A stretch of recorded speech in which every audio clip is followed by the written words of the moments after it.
క్రీడాకారుల మధ్య స్నేహభావాన్ని పెంచడంతో పాటు ఆట విడుపునిస్తాయి. Ramagundam MLA Raj Thakur, RG one GM Lalit Kumar, press club అధ్యక్షులు పూదరి కుమార్ వెల్లడి.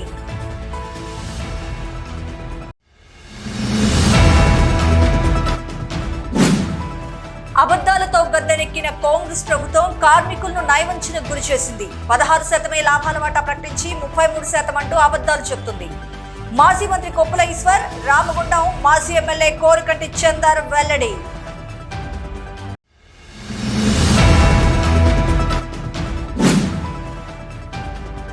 గోదావరిఖని ఎమ్మెల్యే క్యాంప్ కార్యాలయంలో అంబరానంటిన బతుకమ్మ పండుగ సంబరాలు. మహిళలతో కలిసి బతుకమ్మ ఆడిపాడిన ఎమ్మెల్యే దంపతులు.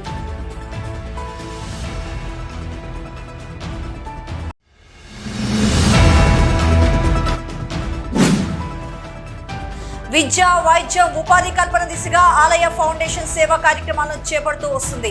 ఆలయ ఫౌండేషన్ నిర్వాహకులు పరికిపండ్ల రాము వెల్లడి.